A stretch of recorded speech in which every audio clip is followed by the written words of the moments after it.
All right, you ready? Yes. Let's go. All right, we're live. We are. Hey, Clay. Hey, how you doing? Good, how are you? I'm well. Sweet.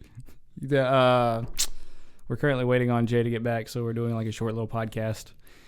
Do you want to lay down some vision for Some this vision? Yes, for this podcast while we're waiting. Maybe you can just, throw this in as a little bit of a clip it. Well, on the main podcast, I want to talk about the trip. So I'm trying to tiptoe around the trip on this podcast because I don't want to spoil anything before that actual podcast comes out. But I was thinking we could talk about once again FPV. You want to talk about? I sent you those videos. You've already seen those videos, hadn't you? I didn't watch the one you just sent me. The Joshua Bardwell one though. You've already seen it, right? I've seen that drone before. Yes. Did you see him build it already? I might have. You must have, because some of the things you were talking about the other day, I was watching that video and he was talking about the same things. I'm like, Clay must have seen this video. Like he was talking about how the ratchets of the throttle aren't good to have because it makes you less smooth. He was talking about there was something else that he was talking about. I don't remember what it was, but it was like borderline exactly what you were talking about. That's why I was wondering if maybe you'd seen those videos before. I saw that one from a video on what do you call it? Rotor Riot? I don't think it was on Rotor Riot. It might have been that one actually that you're mentioning, but I think I saw it on like how you dissect a radio control. Because I was trying to dissect the one you gave me or you let me use. Yeah, well maybe you didn't watch that one. He was just weird because he was saying like these odd things that not normally said, and you were saying them too. So I was like, I wish I could remember the other thing you said because it made sense, and you'd also said it before. I don't know. Anyway, that drone, the reason you didn't want to get it, what was the reason? Maybe the price. The price? I don't really know though. I mean, it looks like a good drone. So. It was like what, $300? Yeah, it's $350 or so. $350, yeah. Well, I imagine. Let's see. How much did I tell you my drone probably cost? $300 to build. Yeah, somewhere around there. Yeah. Did I tell you that the flight controller isn't fried? It isn't? No, because I told you the last time I flew it, I was flying around. I hit a power line. It just barely tapped it. It fell to the ground. Nothing that should have caused any damage. Like it was nothing. For an FPV drone, that's nothing to hit a tree or a power line or anything. Well, it stopped working, and when I plugged it in, it makes a tritone. It goes da-da-dun, and then it's supposed to go da-da to let you know the ESCs are powered up and responsive. Mm-hmm. Well, it wouldn't do that, and I took it inside and I plugged it up, and the flight controller, the circuit board that controls, it's basically the computer of the drone, it went and like it smoked and sparked, and I was like, oh no, it's dead. And so I haven't really messed with it since because it wouldn't connect to the computer, wouldn't connect. It's a Bluetooth flight controller, so it wouldn't connect to my phone. And I assumed it was kaput, but I tried it again because I desought like this week, last week, I decided to rebuild the drone or do something of that sort. I was like, I'll buy another flight controller. Well, when I went to take it apart, I desoldered everything. I took the flight controller apart, and I was looking at it. I was like, let's make sure that this thing isn't kaput. So I plugged it in the computer. It actually registered, and I was like, well, that's new. That doesn't happen.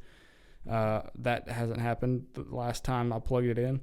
And so I hooked up an ESC and a motor to it, and it powered on, and I was like, what? Like, it's working. I don't know. I think what had happened is the reason it shorted out in the first place is because I used a metal nut instead of a nylon nut, and it touched a positive terminal and fried it.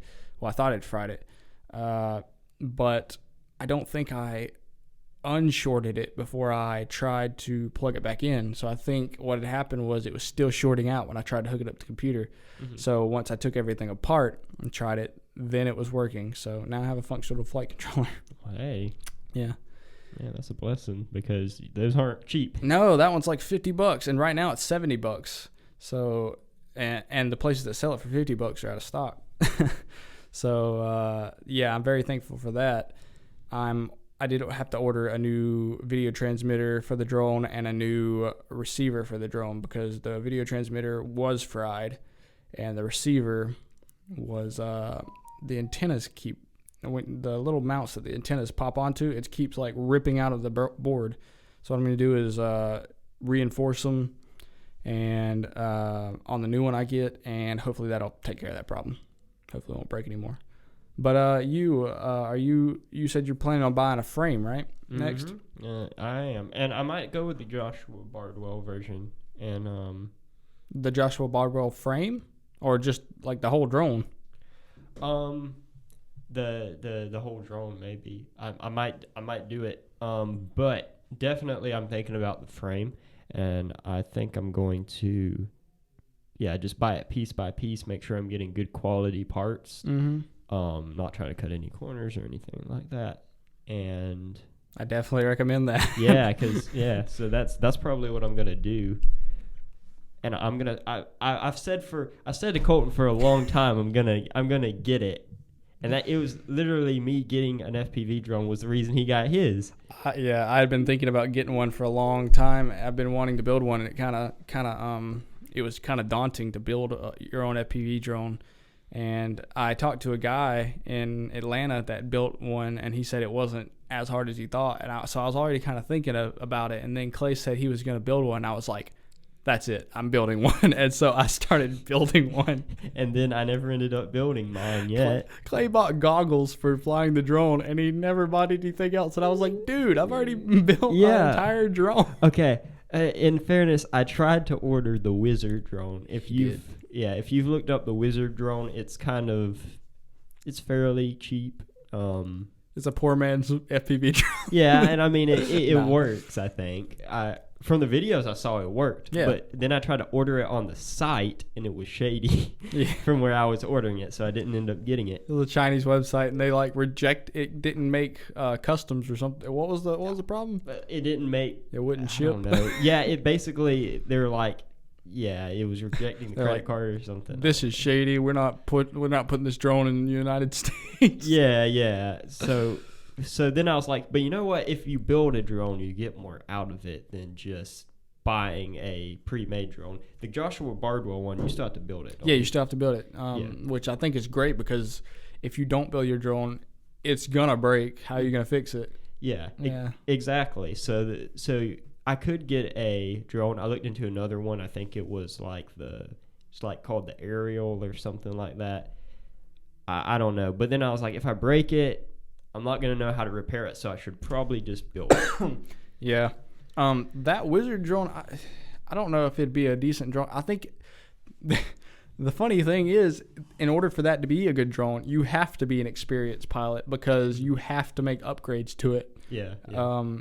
And you have to. It can be a good drone if you are an experienced pilot, but that's kind of the funny part about it, because it's meant for beginner pilots. Yeah. It's meant kind of for more entry level. I'm gonna adjust this real quick. All right.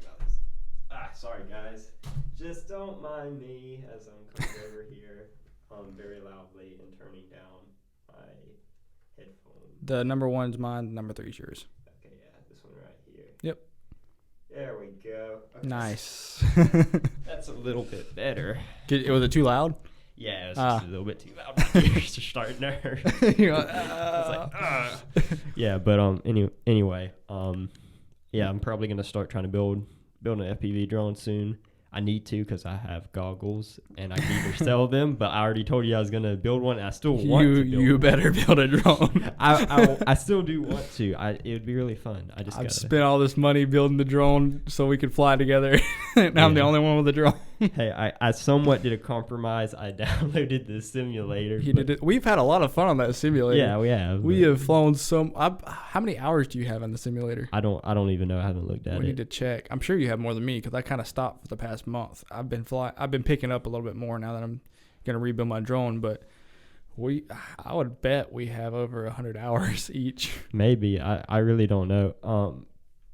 But yeah, I still do want to build an actual drone, because in the simulator, it's a simulator. You have a preset amount of places you can fly. Mm-hmm. You can build your own maps, but that's not like real life. And I think that's part of the fun of the FPV drone because you can fly it anywhere. Yeah. Well, now you can.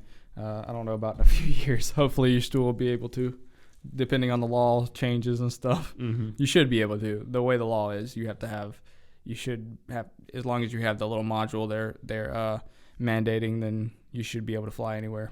Yeah. Now, on the Rotor Riot store, did they have one of those modules that came out? I don't know. I haven't checked. I'm gonna look at that. If they did, then that would be great. I'm counting on DJI, Rotor Riot, all those people to come out with something that you can just stick on. I do not want to have to rebuild a drone just to fly with the regulations. I mean, I don't know. I guess you'd have to. Yeah. If you don't want to get arrested. Yeah. You run the risk of being arrested. Are they still going to go through with those like parks? I don't know. I think so. I believe so. In case you want to.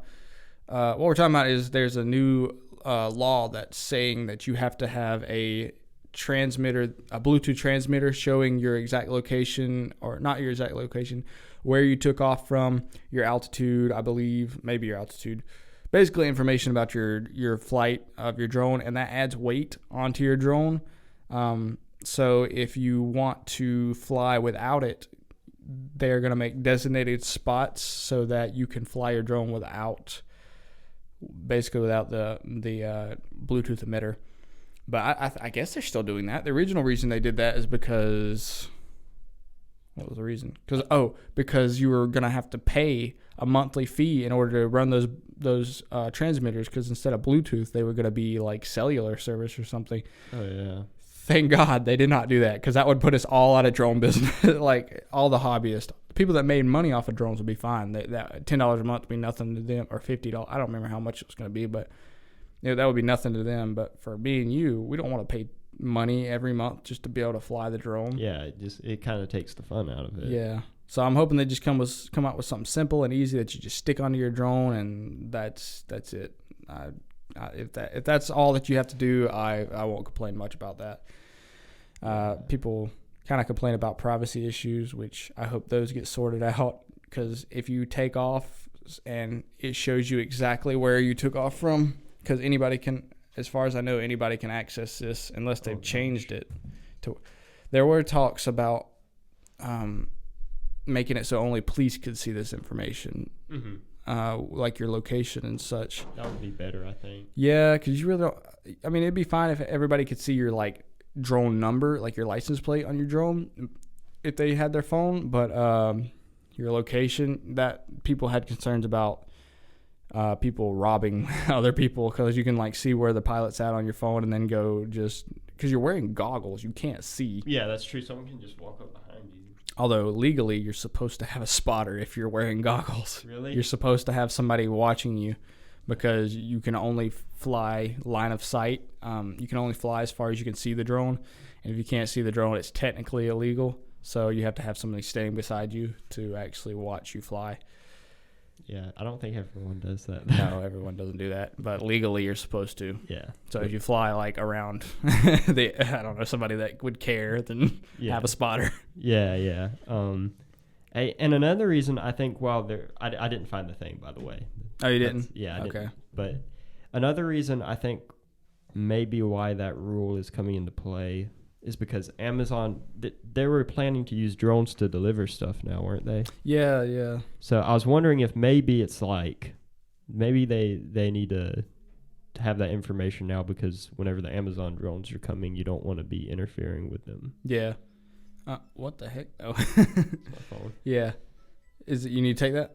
Yeah, here, hold on. Hold on 1 second. Hey, Jay, you're on the podcast. Hey, what's up? Oh, hey. Are you back? Is he back? Are you back? Yeah. Okay, we'll come let you in. All right, that concludes this short podcast. Jay's about to come, and we're going to start the actual podcast. So thank you for watching. I don't know if we're going to post this as an actual podcast. It'll probably be a little bonus thing. Oh, yeah, just, extra talking time. Talking about FPV. All right, guys, we'll see you in the next one. Bye.